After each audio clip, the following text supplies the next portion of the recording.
11, a weather alert. Non-stop rain has flooded homes and roads, and much of the damage is in the same spots that saw historic flooding just 3 weeks ago. Oh, Lord, not again. Now homeowners who just cleaned up from last month's flood have to do it all over again.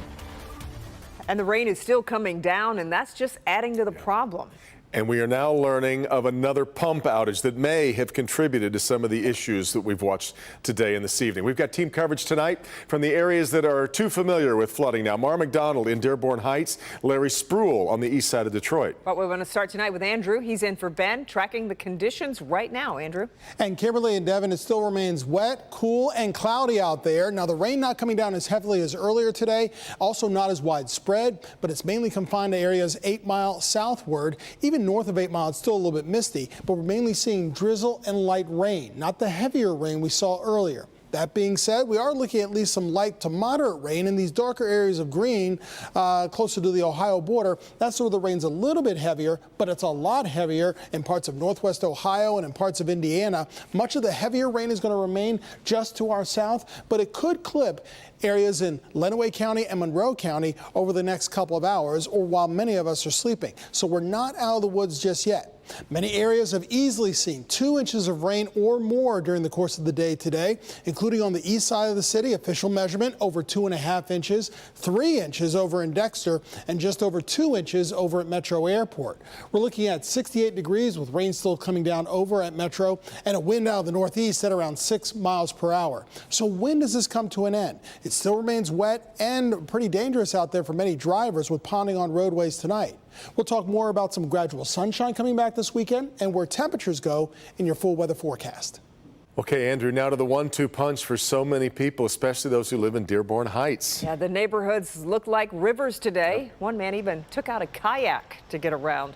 Mara McDonald is live along Ecorse Creek, and Mara, once again, those neighborhoods are a total mess.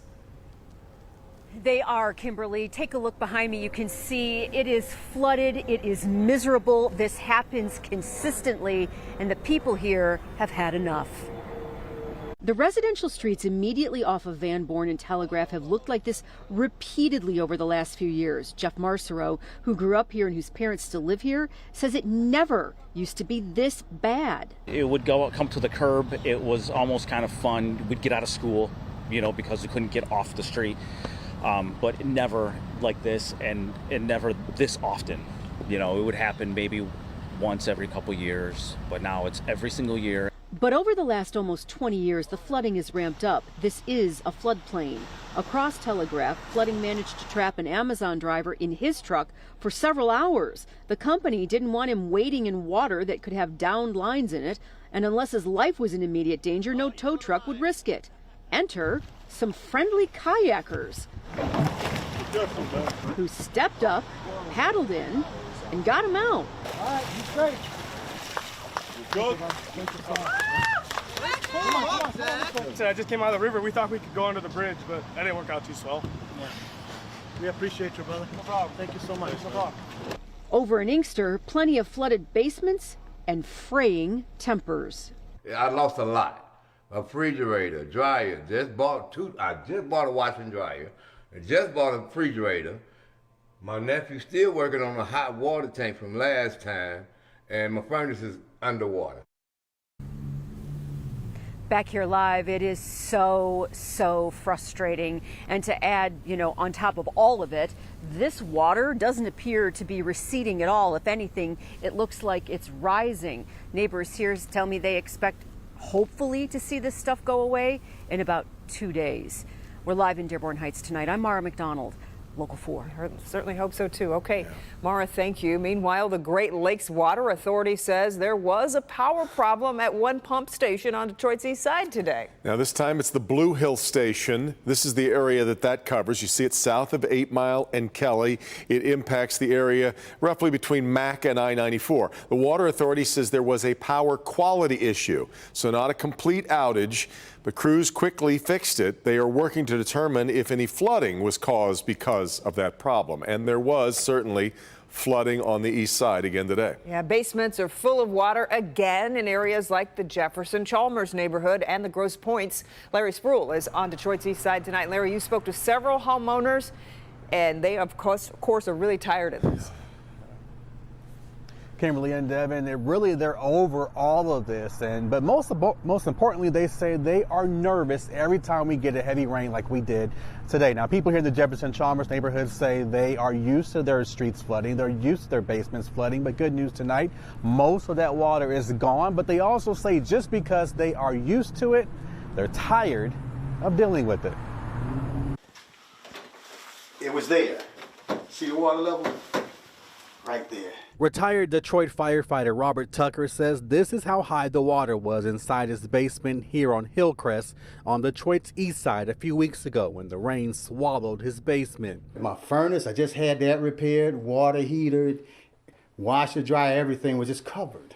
He just got things back to normal, and then like clockwork, the rain on Friday found its way back into his basement. And I'm hearing that noise, and I'm saying, oh my God.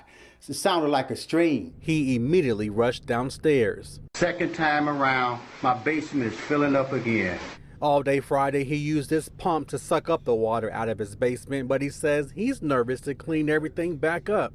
I just don't trust it because that's why I left this right here, because I knew it was going to happen again. I don't know if I should even stay here tonight because we're going to get a lot more rain. Anthony Gordon lives on Maross, also on Detroit's east side. His basement flooded on Friday too. Water up to the second step. Oh, Lord, not again.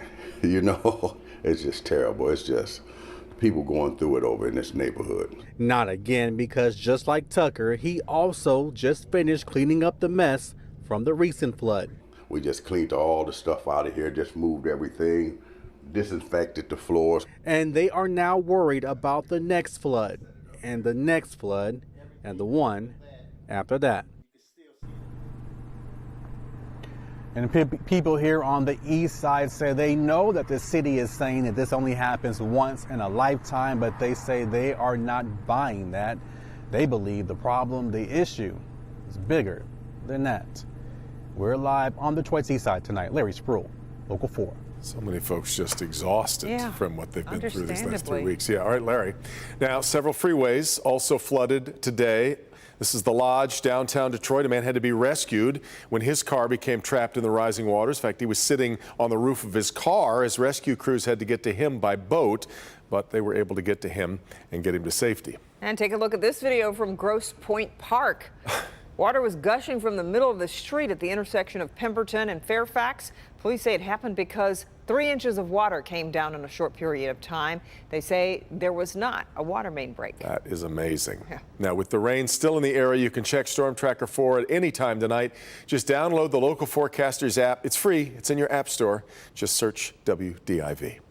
All right, now to a Local 4 update as a Detroit police sergeant is suing the department over questionable arrest tactics. Sergeant Marcellus Ball alleges it was DPD policy to arrest everyone inside a car anytime a gun was found during a traffic stop. Ball says he filed a complaint as he felt it violated Fourth Amendment rights, and he says he was then demoted. He alleges his First Amendment rights and whistleblower protections were violated. He's now seeking lost wages and benefits as damages.